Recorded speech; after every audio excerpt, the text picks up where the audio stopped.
आज हम बात करेंगे कल्याणपुर विधानसभा की। और कल्याणपुर विधानसभा के समीकरण क्या कुछ हैं, वहां क्या हालात हैं, कौन कौन मुकाबले में है और इतिहास क्या रहा है, इन तमाम चीजों की चर्चा करेंगे। हमारे साथ हमारे वरिष्ठ सहयोगी राकेश रंजन जी हैं। राकेश रंजन जी, कल्याणपुर के समीकरणों को, कल्याणपुर विधानसभा के समीकरणों को आप किस तरह से देख रहे हैं? सबसे पहले तो ये बता दें कि बिहार में कल्याणपुर के नाम से दो विधानसभा क्षेत्र हैं, एक पूर्वी चंपारण में है, उस सीट को हम पहले ही स्कैन कर चुके हैं। आज हम समस्तीपुर जिला में जो कल्याणपुर है उस विधानसभा सीट को स्कैन करेंगे। लोकसभा भी जो है वो समस्तीपुर का ही है। अब अगर आप कल्याणपुर विधानसभा सीट के स्वभाव को देखें तो आप स्कैन कीजिएगा तो ये पता चलता है कि यहाँ जो समाजवाद की जड़ें हैं वो बहुत गहरी हैं। और शुरुआत से ही यहाँ जब चुनाव हुए पहली बार 1967 में, तब जो है लगातार दो चुनाव में यहाँ से एसएसपी संयुक्त सोशलिस्ट पार्टी ने जीत हासिल की। और हालांकि देखिए बीच बीच में कांग्रेस को भी सफलता मिली है, लेकिन वो रेगुलर नहीं है। आप बीच बीच में वो सफलता मिली है 72 में, 80 में, फिर 90 में, और 90 वो आखिरी चुनाव है। उसके बाद से यहाँ सोशलिस्ट पार्टियों के बीच ही मुकाबला होता रहा और जीतती भी सोशलिस्ट पार्टियां ही रही। अलग अलग पार्टियां जो है वो यहाँ पर जीती हैं।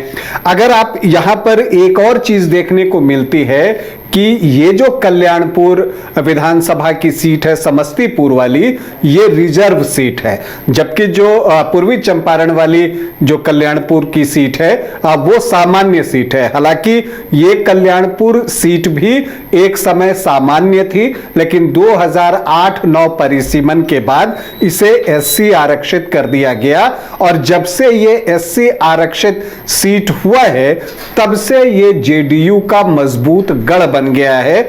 यहां पर 4 चुनाव हुए हैं जब से ये सीट जो है आपको एससी आरक्षित हुई है, उपचुनाव मिलाकर, और उन चारों में जो है वो जीत जेडीयू को ही मिली है। तो अगर यहां जो 16 चुनाव हुए हैं उसे आप देखें तो जेडीयू ने सर्वाधिक 5 बार इस सीट पर जो है फतह हासिल की है। तो आरजेडी को 2 बार सफलता मिली है, समता पार्टी 1 बार, जनता दल 1 बार, लोक दल, जनता पार्टी 1-1 बार, संयुक्त सोशलिस्ट पार्टी 2 बार। तो ज्यादातर आपको सोशलिस्ट पार्टियां दिखी और कांग्रेस को 3 बार यहां से सफलता मिली है। लेकिन वो कहते हैं ना कि आंकड़े जितना बताते हैं उससे ज्यादा कई बार छुपा भी लेते हैं।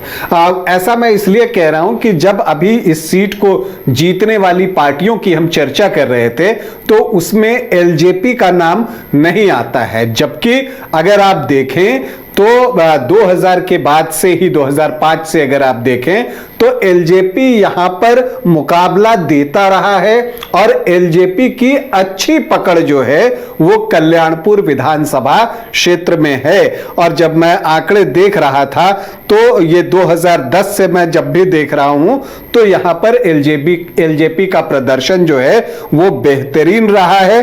और यहां तक कि पिछली बार भी जो है एलजेपी ने यहां से बेहतर प्रदर्शन किया था। एक और चीज जो कल्याणपुर विधानसभा क्षेत्र के बारे में जब हम बात करते हैं तो जो दिखता है कि यहां महिलाओं को जो है विधायक बनने का अवसर कई बार मिला है। देखिए जो 16 चुनाव हुए हैं उसमें 11 व्यक्ति जो हैं वो विधायक बने हैं और उसमें से 5 जो है 5 बार जो है महिला प्रत्याशी यहां से चुनाव जीती हैं। अश्वमेध देवी जो हैं वो 2 बार यहां से चुनाव जीती। इसके अलावा सीता सिन्हा, राम सुकुमारी देवी और मंजू कुमारी ने भी 1-1 बार यहां से चुनाव जीता है। अब हम आखिरी 3 चुनाव की बात करें तो 2010 से शुरू करते हैं। राम सेवक हजारी जेडीयू के टिकट पर चुनाव लड़ रहे थे, 62,124 वोट आए थे, 48.18%। यहां पर जो विश्वनाथ पासवान थे एलजेपी के टिकट पर वो दूसरे स्थान पर रहे थे, उनको 31,927 वोट आए थे, 24.7%। तीसरे स्थान पर कांग्रेस की प्रत्याशी अनीता राम थी जिनको कि 13,344 वोट आए थे, 10.35%।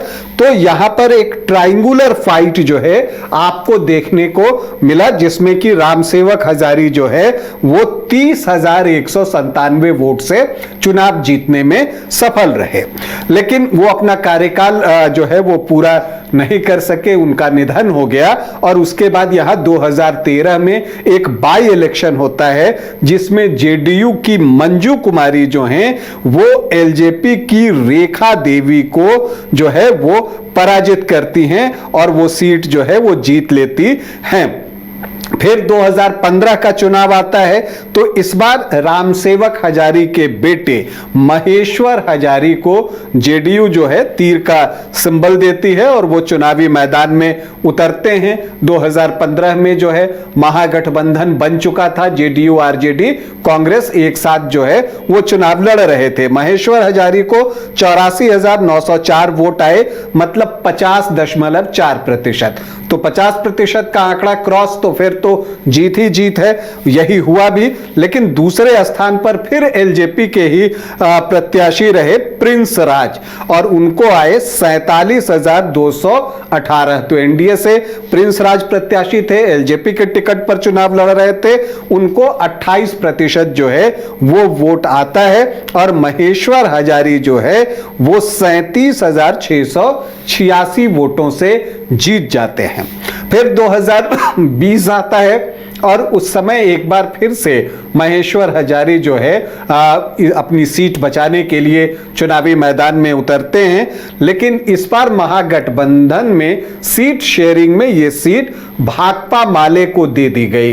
हालांकि अगर हम पिछले रिकॉर्ड्स अगर देखें तो भाकपा माले को यहां उस तरह से वोट आते नहीं थे। 2015 में देखें तो 1.05%, 2013 में भी सिर्फ 4,352 वोट आए थे, 2010 में 3,704 वोट थे। तो उनको वोट उतने ज्यादा आते नहीं थे, बावजूद इसके जो है उनको ये सीट जो है महागठबंधन ने दे दिया। लेकिन इसका परिणाम भी देखने को मिला, महेश्वर हजारी 10,251 वोटों से ये चुनाव जीत गए। उनको 38.5% वोट आए, पिछली बार से कम थे।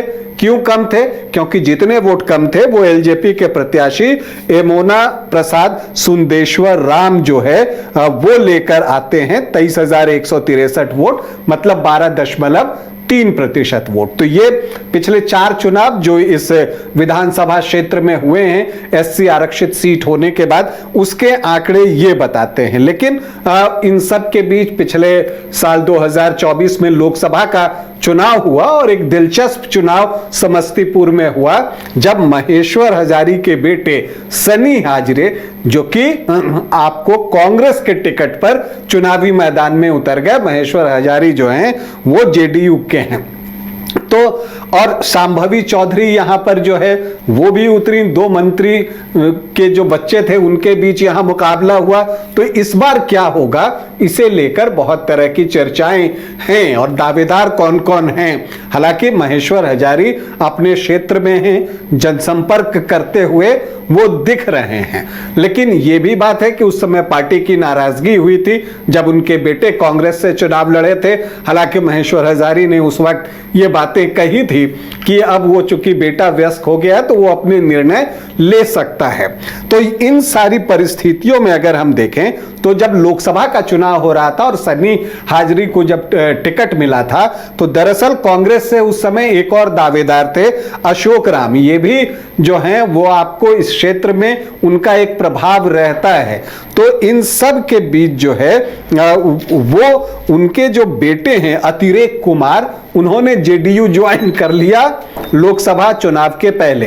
तो अब जो है वो जेडीयू में है। तो क्या यहां प्रत्याशी बदला जाएगा या महेश्वर हजारी ही चुनाव लड़ेंगे, ये देखना होगा। लेकिन महागठबंधन से चीजें जो है और जो बातें छन कर आ रही हैं कि महागठबंधन में पशुपति पारस के रालोसपा को जगह दी जाएगी और उसके तहत कल्याणपुर सीट जो है रालोसपा को दी जा सकती है, रिजर्व सीट है। और रालोसपा से प्रिंस राज यहां से चुनाव लड़ सकते हैं। 2015 में भी वो यहां से चुनाव लड़े थे।